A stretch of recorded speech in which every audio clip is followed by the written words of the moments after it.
করে না।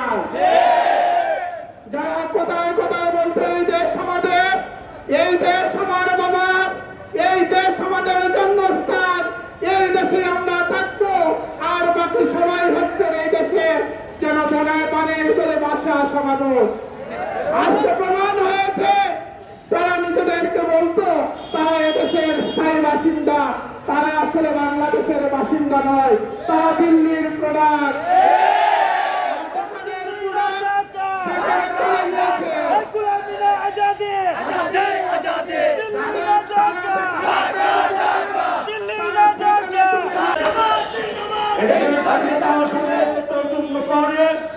লাখো লাখো মেধাবী ছাত্রদের প্রিয় কাফেলা বন্যা এবং জুলুমের বিরুদ্ধে জান দিয়ে সংগ্রাম করা বীর কাফেলা বাংলাদেশ ইসলামী ছাত্র শিবিরের 48তম প্রতিষ্ঠা বার্ষিকী উপলক্ষে হবিগঞ্জ জেলা শাখার উদ্যোগে আয়োজিত আজকের এই বর্ণাঢ্য র্যালি শেষে সমাবেশের সম্মানিত সভাপতি প্রিয় ছাত্র নেতা ইসলামী ছাত্র শিবির হবিগঞ্জ জেলা শাখার সংগ্রামী জেলা সভাপতি জনাব হুসাইন আহমেদ সহ বাংলাদেশ জামাত ইসলামী হবিগঞ্জ জেলা শাখার সংগ্রামী জেলা সেক্রেটারি সহ ইসলামী ছাত্র শিবিরের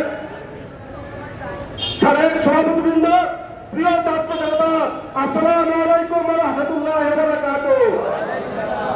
15 বছর আমরা বলে দিতে চাই, জুলাই অভ্যুত্থানে হত্যাকারী সংগঠন বাংলাদেশ আওয়ামী লীগ বা নিষিদ্ধ সংগঠন বাংলাদেশ ছাত্রলীগের বিচার করতে হবে। বলে দিতে চাই, এখান থেকে 28 অক্টোবরের হত্যাকারীদের বিচার করতে হবে। আমরা বলে দিতে চাই, 2009 সালে ফিলকানা হত্যাকারীদের বিচার করতে হবে। আমরা বলে দিতে চাই, 2013 সালের 5ই মে শাপলা সত্তরের হত্যাকাণ্ডের বিচার করতে হবে।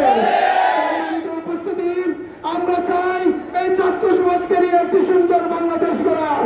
আমরা কাউকে শত্রু হিসাবে গ্রহণ করি না, কাউকে শত্রু হিসাবে মনে করি না।